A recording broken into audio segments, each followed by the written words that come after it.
Thank goodness it is Connecticut. Well, there's a shop in Killingworth called the Rustic Barn. It's filled with beautiful things for your home. I know, and when COVID hit, things changed for the small retailer, but we're happy to report that they not only survived, but thrived. We're about to show you their brick and mortar store, but it was the online business that saved them. Take a look. Welcome home to the Rustic Barn. If you haven't been to this little furniture and home decor store in Killingworth, you don't know what you're missing. That's where you'll find Lisa and Steve Martins. They own the lovely shop. We're a furniture and home decor store. We've been in business for 5 years. June, we celebrated our 5-year anniversary. And any of the pieces of furniture in the store Steve has made, but he does mostly all custom work. That's incredible.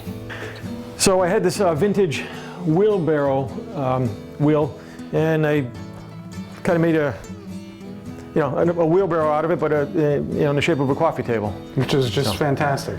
Here's another coffee table. This is a wormy maple that we use, and it's finished with an all-natural plant-based oil and hard wax combination. And look at this table. Yep, Steve made that too. It's a live edge table. It's pine. What I did is I took 2 live edge slabs and I put them together.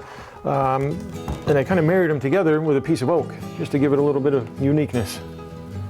Beautiful. I can't believe you made this table. Right, and then if you look at the base,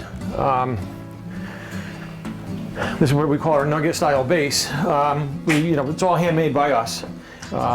It's in 3 separate pieces. This is one piece, the center's another piece, and then you get your top section that we bolt all together. And we also make our own chairs. This is just one style of chair, and we're now offering upholstered seats. You made this chair? Yes. How do you make a chair?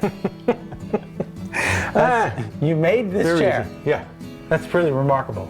And now you're offering the upholstery? Now we're offering the upholstery, yes. So you're really, yes, expanding. I think I'll take a seat. Have a seat. And ponder this. Look at that, you got a nice pillow behind you? It's very comfortable. Right? While the store has always been successful and the Martins have always been busy, when the doors closed on March 13th because of COVID, Steve thought the worst. The state was shutting down. I threw my hands up in the air and I said, we're done. I said, we're done. And my wife says, no, we're not. She goes, we're going to figure this out. Figuring it out meant spending more and more time on their online store that was already up and running. Lisa got very creative.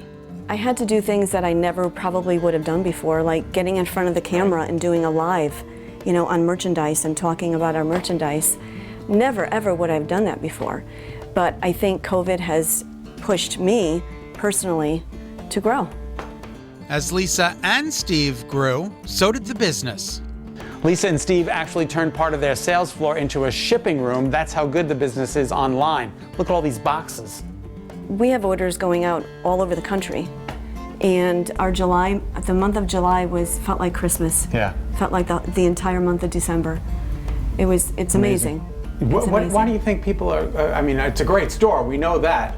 But like your online sales, do you think people were just home and shopping? Yeah, absolutely. Yes. Absolutely. Yeah. Everything was being done online, and people were locked up in their homes. I was doing virtual parties for small groups of women and calling them like ladies' night out virtually. I was doing store tours.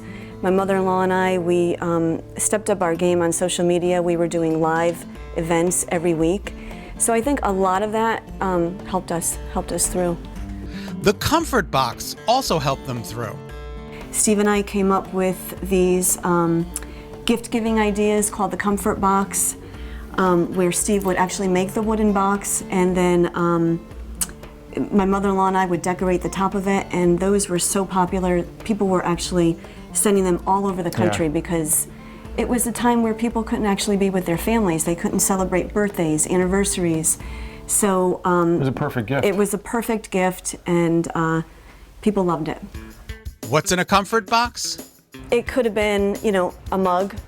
It could have been a vase, a mug, and a candle. Always a candle went in there. Right. It ranged from $49 on up to $99. Okay. And Scott, if we didn't make 300 of them, we didn't make one. Wow. Yeah, that's how popular they were. The doors to the physical store reopened on May 20th, and people are once again visiting the Rustic Barn. We sell an experience. You can go anywhere and get a mug, but when people come in here, They feel welcomed. They feel like they're appreciated. They want to stay. It's just a great feeling when you walk in here. If you would like to visit the Rustic Barn, and I know you do, I do right now, you can find them at Killingworth on Route 81, or you can visit them online at rusticbarnct.com. So nice to have just really good, beautiful things and handmade. Absolutely. And again, that website, therusticbarnct.com, you will find it on betterct.com. Also, tell Lisa and Steve that we said hello. Nice job there, Scott.